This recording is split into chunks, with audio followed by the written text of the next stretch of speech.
네, 우리는 그동안 외계인이 등장하는 SF 영화를 보면서 외계인이 있다, 없다 이런 존재에 대해서만 관심을 가졌는데요.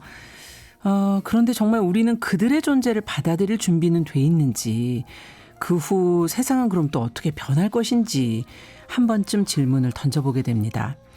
자, 이런 질문에서 출발한 영화, 외계인의 존재를 다루는 SF처럼 보이지만 우리가 사는 사회의 질문을 던지는 영화, 스티븐 스필버그 감독의 디스클로저 데이.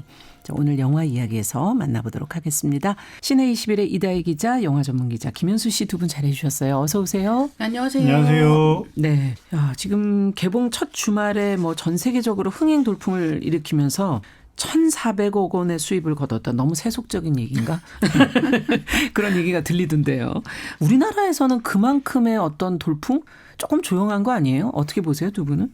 네, 스티븐 스필버그 감독은 사실 블록버스터의 창시자라고 불리잖아요. 그렇죠. 그러니까 이런 지금의 현대적인 어떤 방식의 유통 방식의 거대 자본의 영화를 거의 이제 만들다시피 하신 분인데, 네. 스필버그 감독 영화의 흥행 성적에 대해서 전 세계가 다 집중을 하고 있는 상황이고 굉장히 또 오랜만에 신작이다 보니까 맞아요. 예. 궁금함이 컸었는데, 또 개봉 첫 주말 성적이 이제 한 4,400만 달러라고 하는데, 이 정도 규모가 어느 정도의 이제 흥행 성적, 첫 주말 성적이냐 비교를 해보면 예. 거의 이제 최고 첫 주말 성적을 낸 영화들에 이제 꼽히는 사례들이 한 7천만 달러, 6천만 달러 정도 되거든요.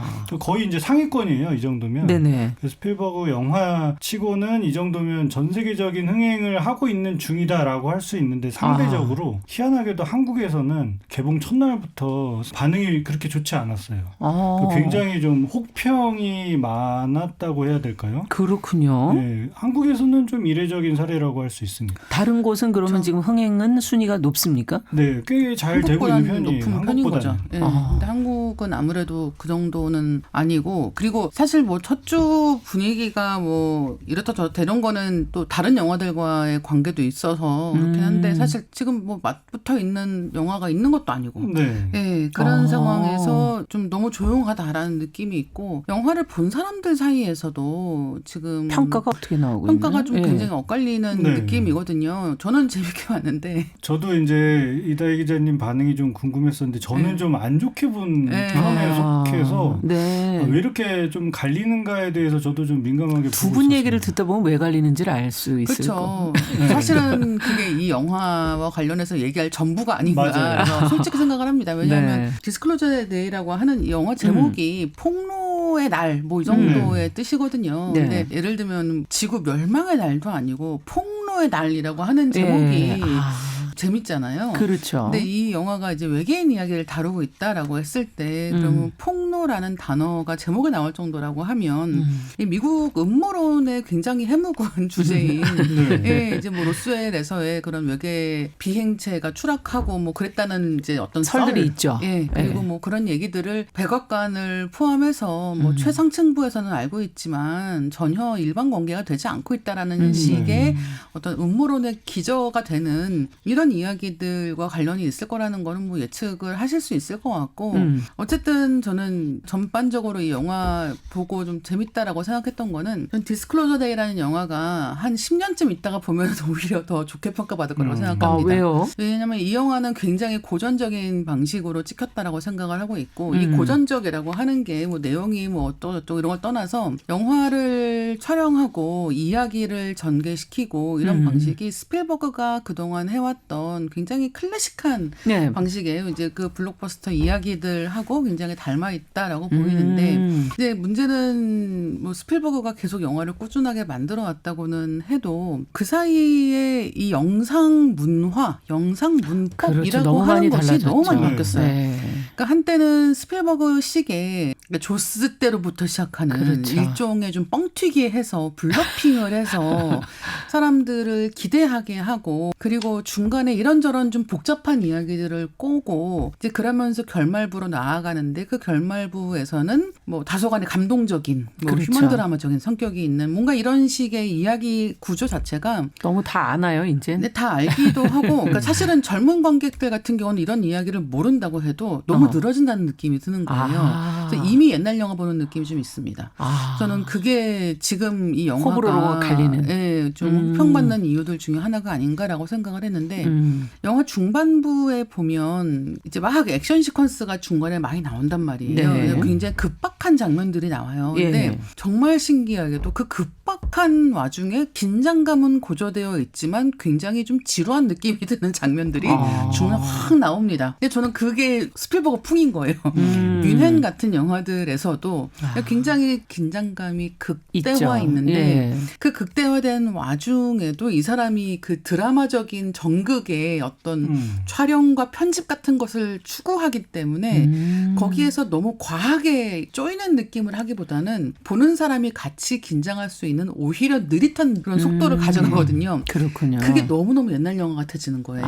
그래서 지금 보면은 이게 뭐야라고 생각할 수 있는데 오히려 10년쯤 지나서 보면은 이제 모든 영화가 다 옛날 영화가 되고 나서 그렇죠. 이 영화 다시 보면은 새로울 수가 있는. 예, 오히려 이렇게까지 혹평받진 않을 수 있지 않을까 생각을 하고 있고 또 한 가지는 우주전쟁 개봉을 했을 때도 사실은 좀 호평과 혹평이 좀 나뉘긴 했었거든요. 예. 2005년, 6년 그때쯤 일이죠. 네, 그렇군요. 근데 그때의 분위기보다는 사실 지금 우주전쟁 얘기할 때는 전반적으로 호평이거든요. 그러니까 이제 저는 같은 맥락에서 이 영화도 오히려 한 10년쯤 지나면은 평가가 좋아지지 않을까라고 생각하는 쪽이 있는 거죠. 어떻게 생각하세요? 그 스필버그 감독의 SF 영화 다른 이제 뭐 드라마나 역사물도 많이 만들었지만 SF 영화를 만들었을 때 그 계보 같은 게 있거든요. 있죠. 예를 들면 예. 뭐 E.T. 저는 E.T.부터 뭐 뭐, E.T. 예. 세대는 예. 아니었지만 나중에 이제 커서 본 세대지만 미지와이조 같은 경우에는 당시 이제 할리우드 영화가 외계인을 묘사하는 방식의 패러다임을 그렇죠. 좀 바꾼 영화로 그렇죠.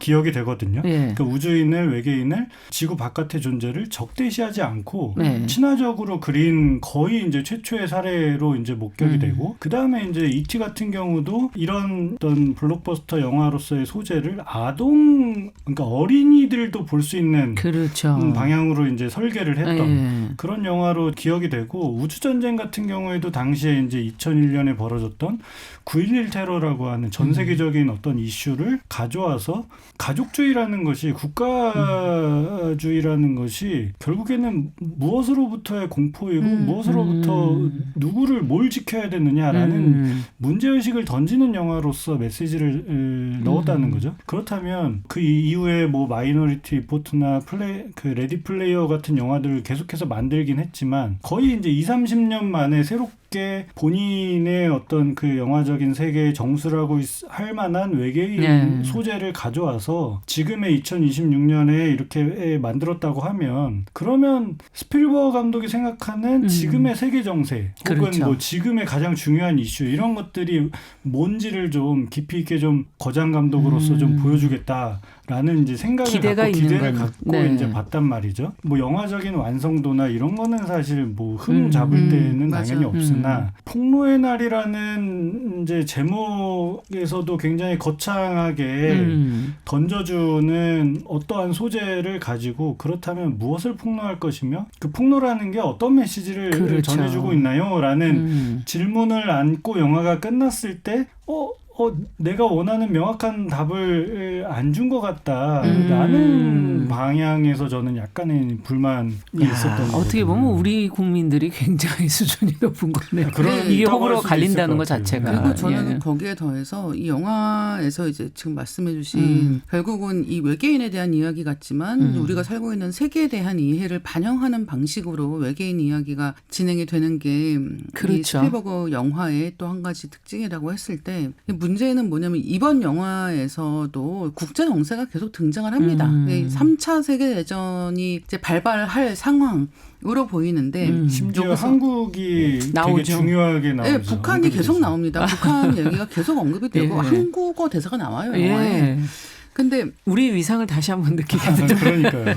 그렇죠. 네. 사실 남한 얘기는 안 나오고 북한 얘기만 나오는 상황이긴 한데 어쨌든 저는 그 대목을 보면서 좀 그 미묘한 게 있는 거죠. 그러니까 뭐냐면 이 세계의 어떤 상황에 대해서 이야기를 할 때 미국에 대한 이야기를 하지 않고 아직도 북한을 제3자의 가상의 적 같은 느낌으로 끌고 들어온다라고 하는 것이 한국 관객들 입장에서 볼 때는 좀 뭐지? 불편하겠네요. 예, 약간 물론 그런 일이 생기지 않을 뭐 생길 수도 있지만 근데 그게 문제가 아니라 어떻게 지금 세계 정세에 대해서 이야기를 할 때 미국 영화가 미국에 대한 어떤 반성이나 돌아보는 게 없이 아직도 저렇게 저 사람들 외부로. 예, 제3자 이야기를 하고 있는가라고 하는 부분은 영화를 보면서 심지어 그게 계속 나오거든요. 그 북한 얘기가 계속 나올 것까지.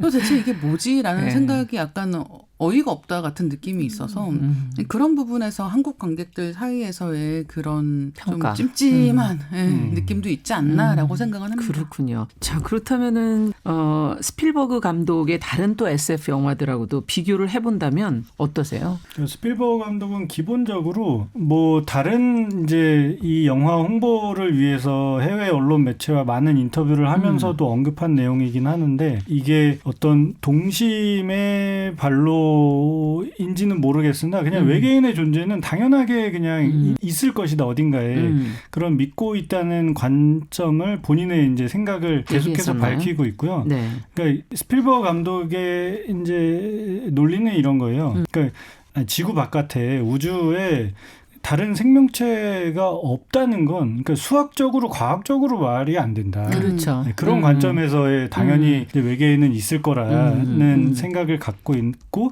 그런 게 자연스럽게 이 영화에 본인이 만드는 영화 세계관에 자연스럽게 녹아 들어가 있는 거죠. 그리고 또 과거에 만들었던 영화들과 비교해서 이번 영화에서도 여전한 것은 어쨌든 이 인간과 다른 종, 인간과 다른 존재에 대한 그 긍정적인 인식 이런 거는 기본 바탕에 굉장히 잘 깔려 있는 것 같아요. 아, 심지어 지구인에 의한 피해를 입는 네. 그런 존재로 그려지고 있기 때문에 맞아요. 그런 점에서도 그들의 존재를 인정한다, 받아들인다를 넘어서서 완전히 우리랑 똑같은 더 이상 타자로서가 아닌 사람을 그 존재로서 받아들인다는 그렇군요. 인식이 있는 거죠. 그리고 또 요새 AI가 전 세계적인 화두잖아요. 근데 이 영화에서는 AI라는 뭐 어떤 소재나 이런 게 분명하게 들어가 있진 않거든요. 근데 자연스럽게 어떤 식으로 연상이 됐느냐면 AI를 통해서 우리가 뭐 지식 정보나 이런 것들을 너무나 손쉽게 얻을 수 있는 그런 상황에서 예를 들면 뭐 정보의 뭐 상향 평준화, 뭐 지식의 어떤 통일화 이런 것들에 대한 우려 같은 게 자연스럽게 영화에 녹아 들어가 있는 거지. 인간이 갖고 있지 않은 어떤 초월적인 힘을 통해서 인간이 얻을 수 있는 게 무엇인가라고 봤을 때 이 영화가 묘사하고 있는 어떤 뭐 공통된 인식의 공유, 뭐 공감 능력의 굉장한 어떤 상승, 뭐 이런 것들이 묘사가 되면서 그러니까 사람과 사람의 관계가 사실 상대방을 타자를 모르기 때문에 벌어질 수 있는 뭐 안 좋은 점도 있지만 긍정적인 면도 그렇죠. 있을 수 있잖아요. 네네. 근데 이 영화에서의 그 외계인들의 능력 같은 것 중에 중요한 게 뭐냐면 타자와 나가 그냥 거의 전부 이제 동일시되다시피 하다 보니까 모두가 어떤 똑같은 감정을 공유할 수 있고 그러니까 모두가 하나가 된다는 약간의 그로테스크하면서도 뭔가 긍정적인 미래적인 어떤 게 나오거든요. 그런 거는 어떤 스필버그 감독이 이전 영화에서 묘사하지 않았던 새로운 어떤 변화된 지점이라고도 볼 수 있을 것 같아요. 네. 그렇다면은 스필버그 감독은 이번 영화에서 인간에게 좀 집중을 한 것 같다. 좀 인간을 좀 다르게 봤다라는 측면에서 감독의 의도는 뭘까요? 이렇게 바라보는 시선은 어디에 의도가 있는 걸까요? 외계인에게 친화적이면서 도리어 인간에 대해서는 조금 다른 시선을 보여주는 이런 모습. 일단 사실 이 영화 보면서 스필버그가 외계인을 진짜 좋아한다라는 생각을 했고 이 얘기를 어떻게든 하고 싶었던 것 같아요. 제가 느끼기에는. 그러니까 무슨 어떤 얘기를 해야겠다가 앞서 있어서 이 영화가 나왔다기보다 이제 어쨌든 스필버그도 나이가 있고 이 정도 규모의 프로젝트를 앞으로 계속해서 그러니까 영화를 계속 만들 수 있다고 해도 이 정도 규모의 프로젝트로 계속 이제 갈 영화를 수는 만드는 없다. 것은 그렇게 많은 작품이 나오기는 힘들다라고 생각을 그렇죠. 했을 때 더 늦기 전에 외계인 영화를 꼭 하고 싶다라는 엄청난 열망이 있었다라고 저는 솔직하게 느꼈거든요. 그래서 이제 그런 부분이 한 가지가 있고 그럼 외계인 얘기를 할 때 어떤 얘기를 할 수 있을 것이냐. 그 사이에 참 많은 영화가 나왔고 그다음에 그중에서 굉장히 어떤 주요한 흐름 중에 하나는 스필버그가 만든 흐름인 거죠. 그래서 그들과 이제 만나는데 만나서 뭐 우정을 쌓기도 하고 그런 이야기들 그다음에 혹은 또 적대시되는 어떤 그런 외계인들과의 조우 이런 것들을 이제 이야기를 했다고 하면 이제 뭔가 자기가 확실하게 매듭 짓고 넘어가고 싶은 거. 다른 말로 하면 이제 이 얘기는 했다 쳐. 이제부터 너네들 다른 얘기해. 라는 식으로 좀 마무리? 확실하게 마무리를 짓고 싶었던 네. 게 이 음모론 관련된 부분이 아니었나라고 생각을 하고 있고 이 영화에서 사실 스필버그 감독이 실제 사건에 해당하는 혹은 실제 사건에 준하는 이야기들을 영화를 만든 사례들이 꽤 있었지만 그렇죠. 이렇게 이 영화에서처럼 약간 페이크 다큐멘터리 같은 느낌의 화면들이 쫙 나오면서 실제 이런 게 있었지라는 걸 보여주는 방식의 연출을 한 적이 없었거든요. 그러니까 라이언 일병 구하기도 그냥 픽션이었고, 그렇죠. 뭐 아니면 신들러 리스트도 그냥 픽션의 형태였다고 한다면 여기에서는 이제 후반부에 가면은 이제 실제로 뭔가 발굴된 화면들을 트는 것 같은 실제 이제 CCTV로 촬영한 이제 뭐 기지의 모습이라든가 외계인의 모습이라든가 아니면은 뭐 외계인에 대한 어떤 실험 이런 것들을 한 장면들이 다 이제 폐쇄회로 TV에 찍힌 엄청나게 많은 분량의 영상들을 공개하는 내용이 이 작품에서 다뤄지고 있는데 이제 그러면 그런 식으로 이제 이 이야기를 꾸리면서 그렇군요. 어쨌든 이 영화로 폭로됐다고 보는 거죠. 제가 보기에는 스필버그 더 이상의 감독은. 언급은 필요 없는. 네, 네. 뭐 어쨌든 이제는 이런 영상이 있느냐 없느냐 있다니까라고 하고 이제 이 다음 얘기 합시다 같은 느낌이어서 하여튼 굉장한 집착적인 집요함 같은 거는 확실히 느낄 수가 있었고 그리고 결국은 외계인이 있는지 없는지 뭐 이런 건 중요하지 않다. 왜냐하면 있으니까. 그렇다면 거기에 우리는 어떻게 대응할 것인가의 문제를 이야기한다는 점에서 이 외계인보다는 인간의 존재, 인간들의 대응에 대해서 좀 더 생각하게 만드는 지점들이 있는 작품이었고 이 영화의 또 한 가지 특징 중에 하나는 이 영화가 이제 극적으로 느슨한 몇 가지 이유가 있다고 생각을 하는데 예, 그 중에 하나가 이제 이 크게 두 패거리로 나뉘는 이야기란 말이에요. 폭로를 반대하려고 하는 쪽과 하려고 하는 쪽. 이 둘로 이제 이렇게 나뉘어 있는데 폭로를 반대하는 쪽에 수장이 이제 콜린 퍼스가 연기하는 사람이 있단 말이죠. 노아라는 사람이. 근데 이 사람은 그거 보고 있잖아요. 영화를 보고 있으면 약간 양가적이에요. 이 사람부터가 폭로에 반대하는 것만은 아닌 약간 그런 뉘앙스로 이제 뭔가 보여지기 때문에 이제 그런 면에서 선과 악이라고 할 수 있는 양쪽의 긴장이 그렇게까지 강하지도 않다라는 게 어떻게 보면 이 영화에서의 극적 긴장도를 좀 떨어뜨리는 부분들도 있지 않나라고 생각하게 되는 거죠. 나이가 먹다 보면 선악 구분이 그렇게 맞아요. 예, 좀 흐려지는 부분이 있죠. 실제적으로 그 사람 다 불쌍한 데가 있어. 그러니까 다 연민이 느껴지기도 하고 아마 그런 것도 반영이 된 게 아닌가 이런 생각도 들기도 하면서 자 음악은 어떻습니까? 워낙 지금 존 윌리엄스하고 같이 아주 긴 시간 동안 작업을 해왔는데 이번에도 존 윌리엄스가 같이 했고 30번째래요 무려. 그러니까요. 대단한데요. 그래서 이 존 윌리엄스 음악이 뭐 워낙 유명한 음악들이 많이 있지만 그런 것들 중에서 뭐 이번 영화 음악이 딱 도드라지게 뭐 어떻다라고 얘기하기는 되게 힘든 것 같아요. 근데 일단은 영화 내용과 굉장히 잘 어울리게 이질감이 없게 뭐 작업을 했다. 이건 뭐 두 거장의 만남이라는 측면에서 뭐 의심할 여지가 없는 그런 부분이 아닌가 생각을 합니다. 네. 자 그러면 이제 내용으로 좀 들어가 보죠. 줄거리를 좀 설명해 주시겠어요? 네. 영화가 시작하면 대뜸 누군가 쫓기고 있는 상황으로 이제 시작을 해요. 그 워덱스라고 하는 미국 정부 산하의 비밀 조직에서 사이버 보안 전문가로 일하던 다니엘이라는 인물이 어떤 비밀 정보를 훔쳐서 달아나면서 이 워덱스 조직원들로부터 쫓기고 있는 상황이고 다니엘은 여자친구 제인과 함께 쫓기고 있습니다. 다니엘은 자기 애인인 제인에게도 왜 쫓기고 있는지 설명을 잘 안 해주고 일단 도망을 다녀요. 그러다가 나중에서야 자기가 정부가 은폐하고 있는 외계인과 관련한 비밀을 폭로하려고 한다라고 이야기를 하자 제인도 이게 옳은 일인지 어쩐 일인지를 이제 고심을 하게 되는 거죠. 네. 그리고 이제 또 다른 인물의 이야기로 영화가 넘어가게 되면 캔자스 시티의 지역 방송국에서 일하는 기상캐스터 마가렛이라는 이제 주인공이 등장을 하는데 네네. 출근 준비를 하다가 갑자기 이제 집에 날아든 홍간조 한 마리를 보고는 이상한 능력이 생겨서 알 수 없는 언어로 막 이야기를 한다던가 사람의 마음을 꿰뚫어 본다던가 하는 기이한 행동을 하게 됩니다. 역시나 이 여자 역시도 이제 워덱스로부터 추격을 받게 되는데요. 네. 그러면서 알 수 없는 힘에 의해서 이 다니엘과 마가렛 일행이 서로 만나게 돼요. 그러면서 함께 이 워덱스의 추적을 피하게 되는데요. 이들의 도주를 돕는 휴고라는 인물도 이제 등장을 하게 됩니다. 네. 근데 역시나 이 휴고라는 인물도 워덱스의 조직원 중 한 명이었고 이 비밀을 두고 이제 폭로를 하려는 쪽과 폭로를 막으려는 쪽이 이제 대립을 하게 되는 거죠.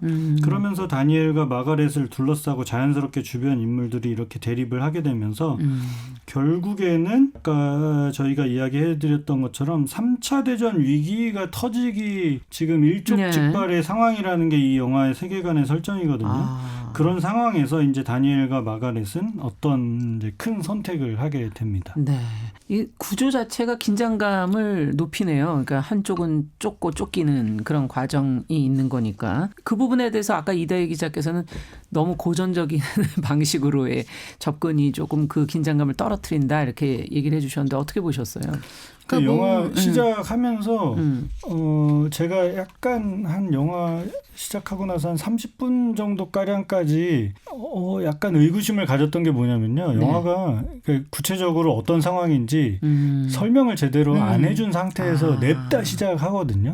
그러다 보니까 쫓아가기가 좀 버거워요. 스토리를 그렇겠네요. 처음에는. 네. 그러니까 요즘 이러는 관객들은 거야? 설명을 어느 정도 해줘야 되는데 그러니까 대사로 설명을 해주긴 하는데 네. 대사를 굉장히 꼼꼼하게 들여다보셔야 합니다. 그러니까 어렵게 설명을 해줘요. 그러니까 쉽게 그냥 지나가 버리는군요.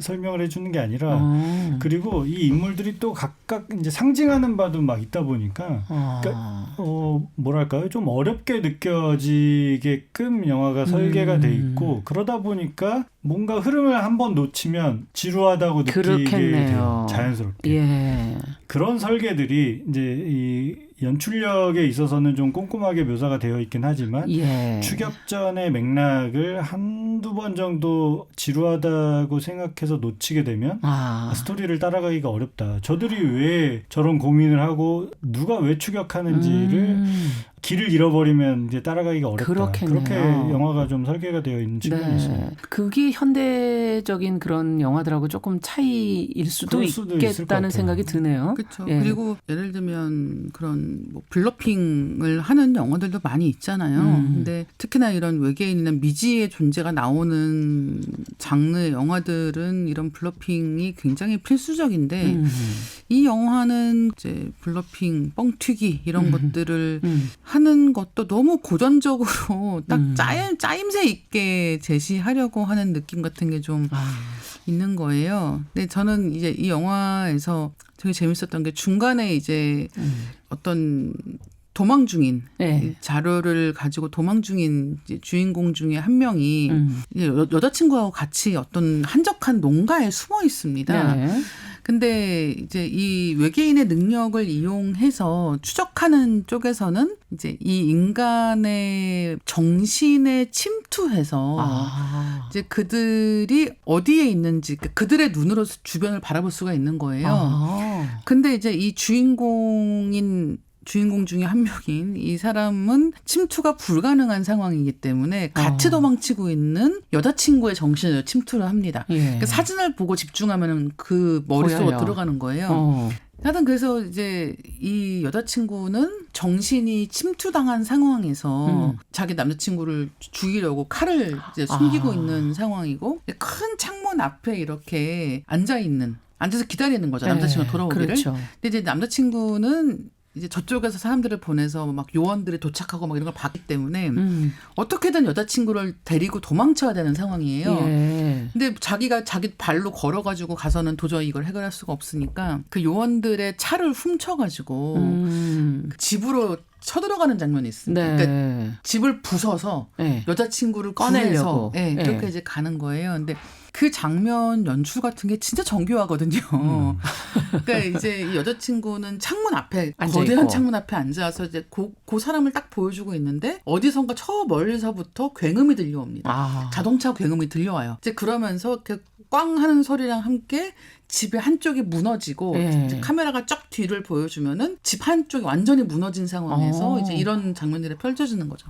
그래서 이런 장면 진짜 공들여서 연출을 했구나라는 네. 생각이 드는데 그래도 조금 지루한 거예요. 이게 되게 정말 기묘하다 생각을 하게 되는 부분이어서 네. 이제 이런 장면들 이거 정말 정교하게 열심히 연출했고 그런 부분에서의 멋짐이라는 게 있다라고 생각하는 쪽과 이렇게 뭔가 사건은 있는 것 같은데 지루하지라고 생각하는 쪽 사이에는 약간 건널 수 없는 강이 있다.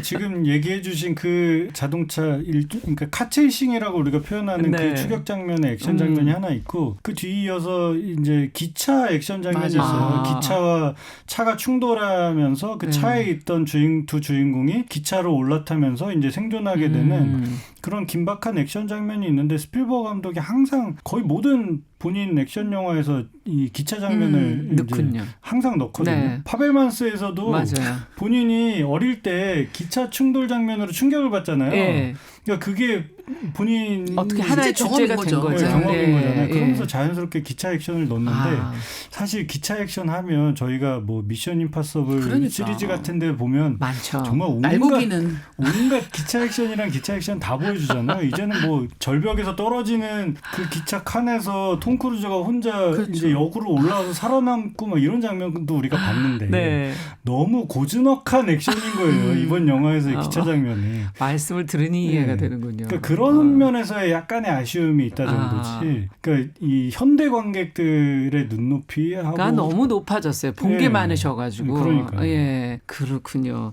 자, 그러면은 인물로 조금 들어가 보겠습니다. 앞서 기상캐스터가 굉장히 독특한 사람이 아닌가, 특별한 능력을 갖게 되는 건가요? 그렇죠. 이 마거릿이 그 기상캐스터로 방송을 하는데 이제 어느 날 아침에 식사를 하는데 열린 창문 틈으로 빨간 새가 들어오는 거예요. 이 홍관조라고 이제 표현을 하는데 네. 그래서 이제 이 새를 한참 마거릿이 보고 있다가 그때부터 뭔가 바뀝니다. 그러니까 이제 이게 일종의 그 외계 미지와의 조우 순간인 거죠. 맞아요. 근데 저는 되게 재밌었던 게 뭐냐면 이 홍관조라고 이제 번역이 되는데 그게 영어로 카디널이라고 하거든요. 네. 이제 대사로 카디널이라고 말한단 말이에요. 이 카디널이 뭐냐면 천주교에서 추기경이 그렇죠. 카디널입니다. 추기경이죠. 맞아요. 예. 그러니까 사실은 그러니까 이 홍관조 빨간새가 들어왔다. 요 홍관조라는 물리적인 딱 그 일대라는 네. 뜻도 있지만 사실은 이 추기경 같은 존재인 거죠. 이제 뭔가 이 메시지를 전달하고 이 외계인과 접촉하는 기회를 만들기 위해서 인간 앞에 나타난 존재로서의 외계인 같은 느낌이 있어서 이제 그 홍관조라고 하는 설정도 어쨌든 재밌었는데 홍관조를 만난 다음에 이 마거릿은 자기도 모르는 무언가가 생깁니다. 그래서 예를 들면 이제 출근을 하는데 출근길에 과속을 한 거예요. 그래서 교통경찰이 세웁니다, 차를. 지금 생방을 해야 돼서 자기는 바로 가야 되는데 차를 세운 거예요. 그리고 이제 자기가 이 면허증이랑 신분증을 주고 이제 얘기를 했는데 네. 이 사람이 당신 누군지 아는데 차에서 내려라 라고 하는 거예요. 지금 이렇게 보내줄 수 없다라고 얘기를 하는 거죠. 근데 이제 너무 마음이 급한 마거릿이 이제 교통경찰한테 얘기를 합니다. 아마도 그 교통경찰의 아내인 것 같은 사람 이름을 대면서 그 사람도 화가 난 게 아니고 당신도 화가 난 게 아니다. 지금 아이가 너무 밤에 안 자고 그러니까 아내가 지금 잠을 못 자서 그러는 거고 당신도 아이를 낳은 걸 후회하는 게 아니다라고 갑자기 얘기를 시작하는 거예요. 뜬금없네요. 뜬금없죠. 근데 네. 이제 그게 그 사람 상황이었던 거죠. 그러니까 이 교통경찰은 아내랑 부부싸움을 되게 심하게 하고 나왔는데 이 싸움의 원인은 갓난 아이가 잠을 자지 않아서 아내가 지쳐있기 때문이고 거기에 대해서 아내랑 싸우다 보니까 애를 괜히 낳았나라는 생각을 했던 거예요. 근데 이제 그런 것에 대해서 당신 잘못이 아니고 꿰뚫어 보고 있는 예, 거예요. 그리고 당신이 항상 아내한테 위로할 때 해주던 이런 거를 해주면은 아내가 또 풀릴 거다라고 얘기를 해주는 거죠. 그 얘기를 듣고 이 교통경찰이 너무 멍해져서 그냥 보내줍니다. 네. 이 장면은 앞으로 계속 나와요.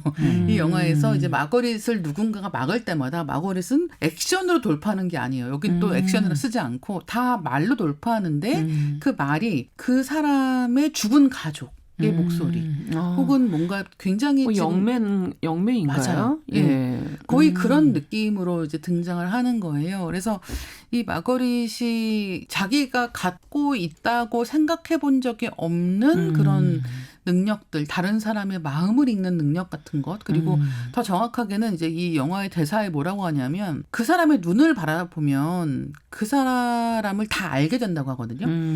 그렇기 때문에 그런 식의 얘기를 할 수가 있는 거예요. 그래서 그런 능력을 갖게 되면서 이제 마거릿이 이 두 명의 주인공, 여자 한 명, 남자 한 명이 나오는 이 두 명의 주인공이 일종의 인류의 대표로서 그 외계인의 말을 인간에게 전파하는 이런 역할을 하게 되는 것으로 보이는데 이것도 좀 재밌는 게 이게 아까 왜 홍관조가 카디널이었고 카디널은 추기경이라고 했잖아요. 이거 굉장히 종교적인 메타포란 말이에요. 이 영화는 종교적인 메타포로 가득합니다. 맞아요. 그러니까 예를 들면은 외계인이 아니에요. 외계인은 신과 같은 존재예요. 여기서 얘기하는 거는. 그거를 또 사람들이 못 알아들을까 봐 여기는 심지어 수녀님이 나옵니다. 저는 이 영화를 보면서 스필버그의 자케가 등장한다. 수녀 원장님입니다.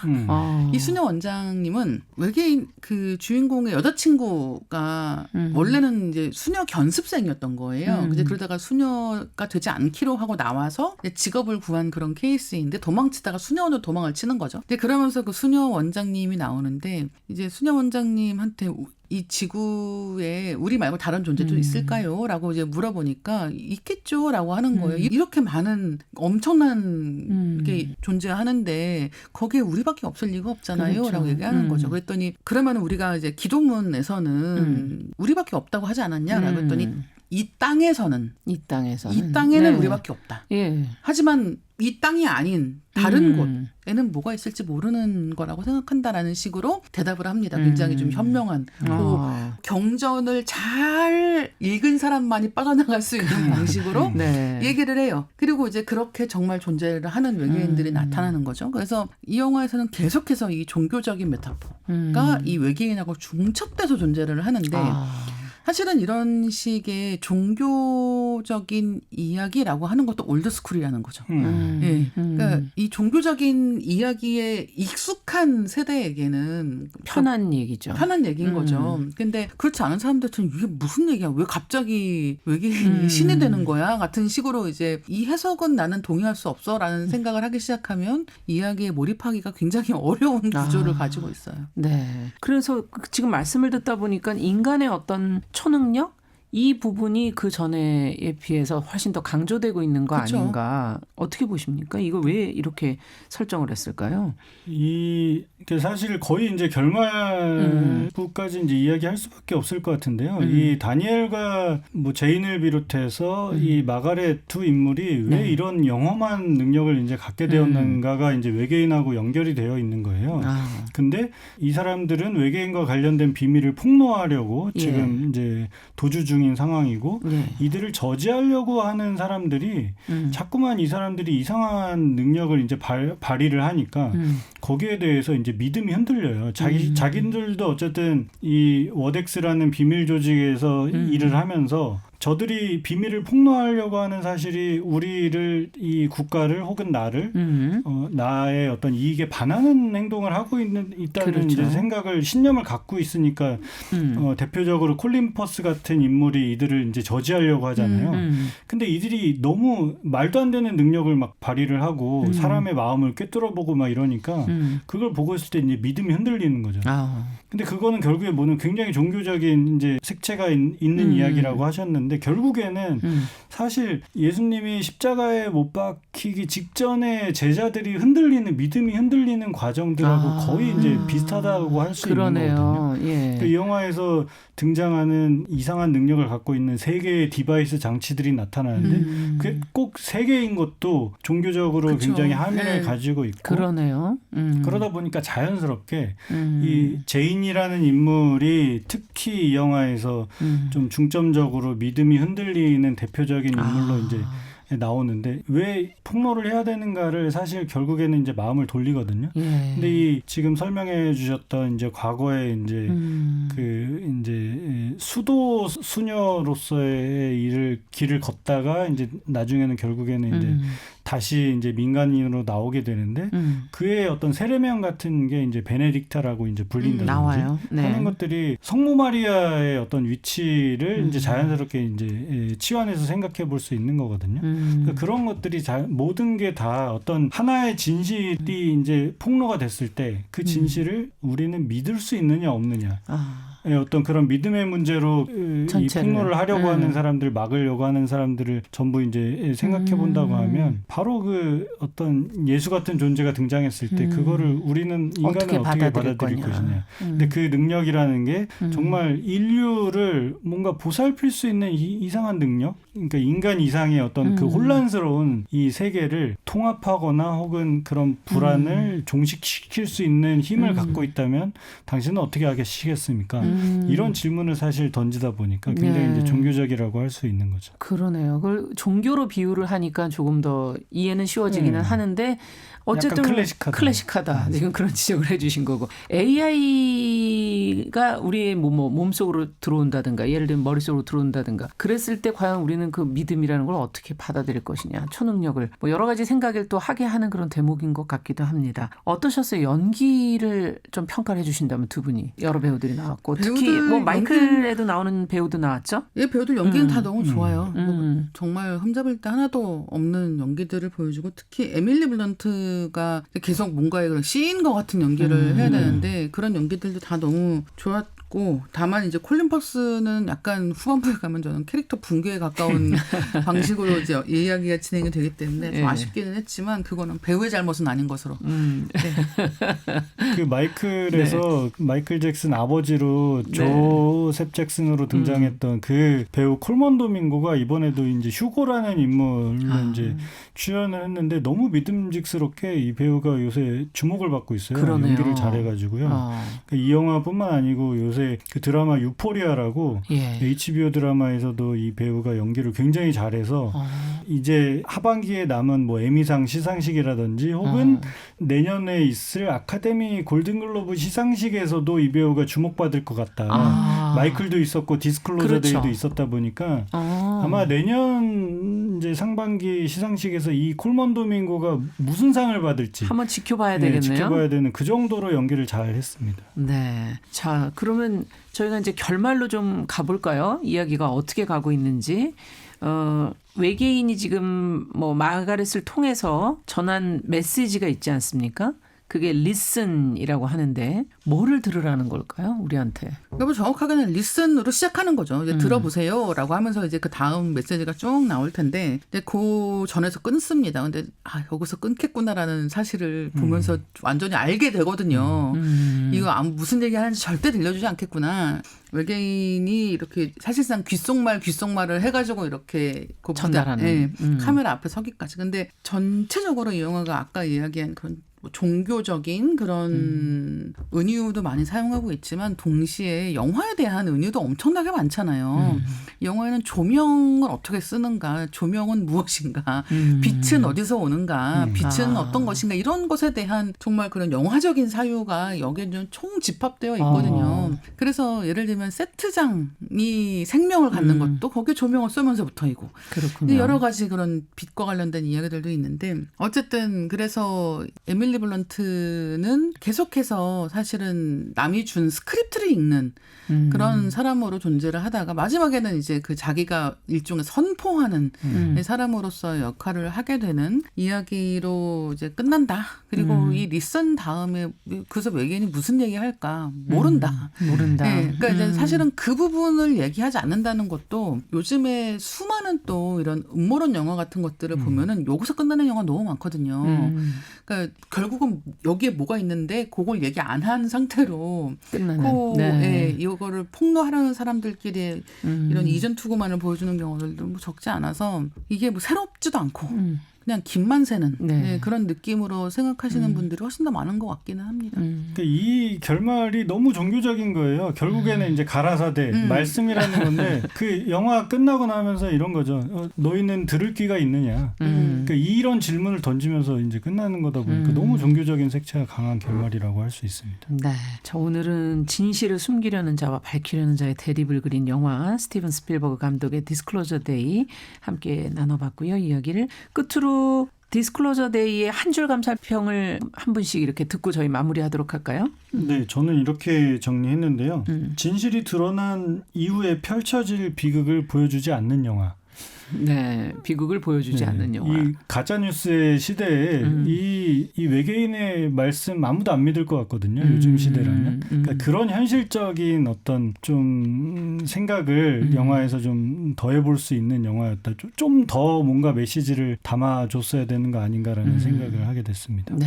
네, 저는 스필버그 스타일의 고전적인 외계인 이야기라고 정리를 해보겠습니다. 네. 앞서부터 계속 고전적이라는 얘기를 여러 번 해주셨기 때문에 결론으로 한 줄 감상평으로 들어봤습니다. 자, 오늘 저희가 스티븐 스필버그 감독의 디스클로저 데이 함께 이야기 나눠봤고요. CNA 20일 이다혜 기자, 영화 전문 기자 김현수 씨 두 분과 함께했습니다. 말씀 잘 들었습니다. 감사합니다. 감사합니다.